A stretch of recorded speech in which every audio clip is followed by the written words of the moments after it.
ધોરણ 9 હિન્દી ગદ્ય 19 મહાકવિ કાલિદાસ ભાગ 4। વિદ્યાર્થી મિત્રો, આપણે આગળના 3 ભાગમાં મહાકવિ કાલિદાસનો પરિચય, વિદ્યુતોમાં સાથેના લગ્ન જોયા અને હવે આગળ પાઠમાં આપણે મહાકવિ કાલિદાસે સંસ્કૃતમાં જે મુખ્ય 7 ગ્રંથોની રચના કરી છે એના વિશે આપણે જોઈશું। મહાકવિ કાલિદાસને મહાકાલીની ઉપાસના કરે છે અને મહાકાલી એમને પ્રસન્ન થાય છે, બધી વિદ્યાઓનું જ્ઞાન પ્રાપ્ત થાય છે અને ત્યાર પછી મહાકવિ કાલિદાસ મહાકવિ કાલિદાસ તરીકે ઓળખાય છે અને જે આ 7 મુખ્ય ગ્રંથોની રચના કરે છે એ આપણે સમજીએ। શબ્દાર્થ નોટબુકમાં લખી લેવા। कालिदास को हर क्षेत्र का गहरा अनुभव था। एमने दरेक क्षेत्र एटले के राजनीति, भूगोल, ललित कला बधी जग्यामां गहरा एटले के ऊंडो अनुभव हतो अने प्रकृतिनुं एटलुं सुंदर वर्णन करता हता के आटलुं सुंदर वर्णन साहित्यमां बीजे क्यांय आपणने जोवा मळतुं नथी। उन्हें प्रकृति के बिना मनुष्य जीवन अधूरा दिखाई पड़ता था।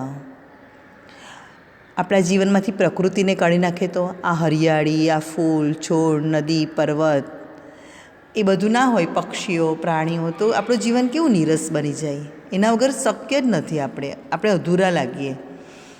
कालिदास की उपमाएं विश्वविख्यात है, उनकी कोई तुलना नहीं। अमुक व्यक्तिओ एवा होय छे के जेनी सरखामणी ना थई शके के आ आना जेवुं छे, ए अलग ज छे, ए पोतानुं एक व्यक्तित्व छे, एमना जेवी कोई जोड़ी ज नथी। चरित्र निर्माण में भी महाकवि कालिदास की तुलना नहीं की जा सकती, एमनी कोई बराबरी करी सके नहीं। एमना पात्रों, एमणे जे बधा ग्रंथो लख्या छे एमना पात्रोमां एक पोतापणुं छे, अपनापन छे। हर बात बड़ी स्वाभाविकता से उपस्थित होती है। कोई पण बात है एटली बधी सरलताथी, एटली स्वाभाविकताथी एने ए रजू करे छे। कालिदास अपने काव्य तथा नाटक के द्वारा बार बार यही बताना चाहते हैं कि राजा प्रजा का शासक ही नहीं, उसका रक्षक और पिता भी है। एमणे जे बधा काव्य लख्या, नाटको लख्या, एमां वारंवार कालिदास एवुं बताववा मागे छे कि राजा एटले एवुं नहीं कि प्रजानी उपर एणे शासन ज करवानुं छे, ना, एणे मात्र शासन नथी करवानुं, प्रजानुं रक्षण करवानुं छे। एक पिता जेवी रीते पोताना घरनुं, फेमिलीनुं, बाळकोनुं, पत्नीनुं ध्यान राखे छे, एवी ज रीते राजाए पोताना प्रदेशमां जे प्रजा होय छे एनुं बधी ज रीते ध्यान राखवानुं होय छे। उन दिनों समाज में नारी का क्या स्थान था, इस बात का भी पता हमें कवि कालिदास की रचनाओं में मिलता है। समाज में ए समय स्त्रीओनुं शुं स्थान हतुं, तो नारी ने स्त्रीओने सन्मान अने श्रद्धानी दृष्टिथी जोवाता हता। अने एटलुं ज नहीं, स्त्रीओने कालिदासना समयनी आपणे वात करीए छीए, विक्रमादित्यना समयनी वात करीए छीए के ज्यारे स्त्रीओनुं समाजमां खूब सारुं मान हतुं अने तेमने नृत्य, संगीत अने चित्रकला जेवुं शिक्षण पण आपवामां आवतुं हतुं, तालीम आपवामां आवती हती। महाकवि कालिदासे 7 प्रमुख ग्रंथोनी रचना करी। एमांनो पहलो ग्रंथ छे ऋतु संहार। तमने आ नामथी ज खबर पड़ी गई हशे, ऋतु संहार एटले के एमां ऋतुओनी जाणकारी आपवामां आवी छे। आ एक उत्तम काव्य छे। आमां कालिदासे एमनी पोतानी एक सूक्ष्म दृष्टिनो परिचय आपे छे। नानी नानी बाबतो एमणे आ ऋतु संहारमां वर्णवी छे। ऋतुओ अने प्रकृतिओनुं एटलुं बधुं सुंदर वर्णन कर्युं छे के आपणने आपणी सामे दृश्य देखाता थई जाय। मालविकाग्नि मित्र आ कालिदासनो बीजो ग्रंथ छे अने ए नाटक छे। मालविकाग्नि मित्र एनी अंदर વિદિશાના રાજા અગ્નિમિત્ર અને વિદર્ભની રાજકુમારી માલવિકાની એક પ્રેમ કથા લખી છે. ત્રીજો ગ્રંથ છે વિક્રમવર્ષિયમ. આ વિક્રમવર્ષિયમમાં મહાકવિ કાલિદાસે મહારાજ પુરરવા અને અપ્સરા ઉર્વશીની પ્રેમ કથા છે. કહેવાય છે કે સ્વર્ગમાં અપ્સરાઓ હોય છે, તો અપ્સરા જે ઉર્વશી છે એની પ્રેમ કથાને ખૂબ જ સુંદર રીતે ચિત્રિત કરી છે. કુમાર સંભવમ આ કાવ્ય છે અને એની અંદર इसमें शिव पार्वती के विवाह से लेकर कुमार कार्तिकेय के जन्म और उनके द्वारा तारकासुर के का वध तक की कथाएं का वर्णन है. એટલે કે આ કુમાર સંભવમ છે એમાં શિવ પાર્વતીના જે લગ્ન થાય છે એ લગ્નથી લઈને એમનો દીકરો કાર્તિકેયનો જન્મ થાય છે ત્યાં સુધીની વાત છે. અને કાર્તિકેય તારકાસુર નામનો એક રાક્ષસ હતો જે પૃથ્વી પર બહુ જ વિનાશ કરતો હતો, લોકોને હેરાન કરતો હતો. એનો વધ કરવો એટલે એને મારવું, મારી નાખવો. તો એની વાર્તા એમાં કીધી છે. મેઘદૂત કાલિદાસનો 5મો ગ્રંથ છે અને આ ખંડકાવ્ય છે. મેઘદૂત શું છે? ખંડકાવ્ય છે. और इसके शुरू में कालिदास ने बादल को दूत बनाकर कुबेर की नगरी अलकापुरी तक का मार्ग बताया है. એટલે કે મેઘદૂતમાં એક યક્ષ વાદળ જેને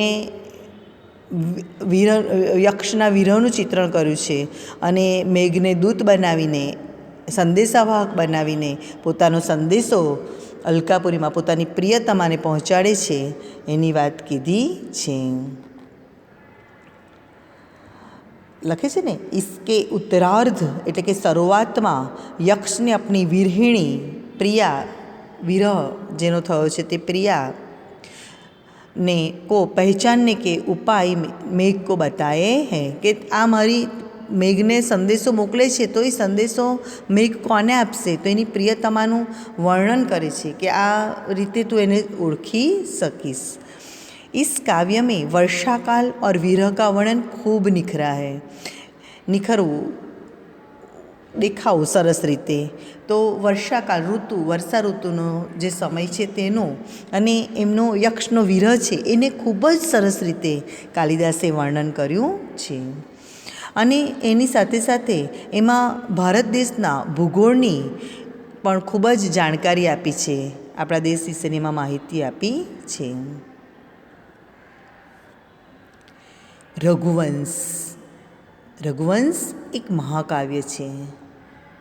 ઋષિ બી મહાઋષિ, મહાકવિ અને રઘુવંશ પણ महाकाव्य. कवि कालिदास ने रघुवंश की कथा कहने से पहले ही कह दिया है, कहाँ तो सूर्य से उत्पन्न हुआ यह वंश, कहाँ मोटी बुद्धिवाला. અને કે જ્યારે રઘુવંશની રચના કરવામાં આવે છે ત્યારે જ કાલિદાસ કહી દે છે કે આ એવો વંશ છે જે સૂર્યવંશ છે, સૂર્યના વંશજો છે એમના વિશેનું મારે કહેવાનું છે. અને એમને પોતાને શું કહે છે કે મોટી બુદ્ધિવાલા, એમ કરીને પોતાને બહુ નાના માને છે. અને કહે છે कि मैं 3 कोस से बनी छोटी सी नाव लेकर अपार समुद्र को पार करने की बात सोच रहा हूँ. એટલે કે હું એક નાનો વ્યક્તિ એક આ રઘુવંશ, આટલા મોટા વંશ વિશે જે લખી રહ્યો છું, તો કહે છે કે નાનકડી તીનકાની સળીઓથી બનેલી નાવમાં આપણે મોટો સમુદ્ર પાર કરવો હોય તો તમે વિચારો કેટલી મુશ્કેલી પડે. એવી જ રીતે અને એનો સામનો કરવો પડે અને આવું પાછું સામનો કરવાનો છે, તીનકાની નાવમાંથી સમુદ્ર પાસ કરવાનો છે. એવું જ કામ એમના માટે રઘુવંશ લખવાનું છે. સૂર્યવંશ કે દિલીપ સે લેકર, સૂર્યવંશનો પહેલો રાજા દિલીપથી લઈને લવ કુશ જે રામના બાળકો છે ત્યાં સુધી અને એના પણ આગળ ઉત્તરાધિકારીઓ એટલે કે એની આગળની પેઢી સુધી આ રઘુવંશની કથા એમને કીધી છે. महाकवि कालिदास का 7वां और सर्वोत्कृष्ट ग्रंथ है अभिज्ञान शाकुंतलम. આ અભિજ્ઞાન શાકુંતલમ એમની શ્રેષ્ઠ કૃતિ છે. રાજા દુષ્યંત અને શકુંતલાનો પ્રેમ નાટક સ્વરૂપે ખૂબ સુંદર રીતે પ્રસ્તુત કરવામાં આવે છે. રાજા દુષ્યંત શકુંતલાને ની સાથે પ્રેમ કરે છે, પછી એનાથી છૂટા પડે છે, ફરી એમનું મિલન થાય છે. એટલી બધી સુંદર રીતે આ આખું એમણે રજૂ કર્યું છે. નાટક આખું ખૂબ જ સુંદર રીતે કથા કહી છે. इस तरह महाकवि कालिदास आज भी हमारे संस्कृत साहित्य में अमर है. એમણે જે આ બધા સંસ્કૃતમાં નાટકો લખ્યા, કાવ્ય લખ્યા, ખંડકાવ્ય લખ્યા, એ બધા આજે પણ જાણીતા છે, પ્રખ્યાત છે અને એમનું સાહિત્ય અમર છે. આપણે કાલિદાસ ગયા પણ આપણે એમનું સાહિત્ય હંમેશા વાંચતા રહીશું. આ અભિજ્ઞાન શાકુંતલમ, રઘુવંશમ, આ બધી એમની લખેલી જે સંસ્કૃતની બુક્સ છે તે કોલેજમાં પણ ભણાવવામાં આવે છે. એમની રચનાઓમાં તે સમયનું સાહિત્ય,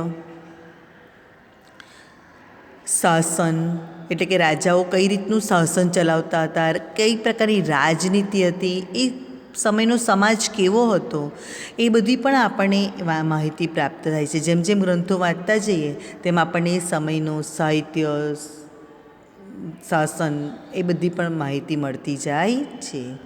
તો આ મહાકવિ કાલિદાસને આપણે આખું એમના 7 ગ્રંથો જોયા, તો આપણે યાદ રાખવાના છે 7 નામ. અને આ પાઠ આપણો અહીંયા પૂર્ણ થાય છે.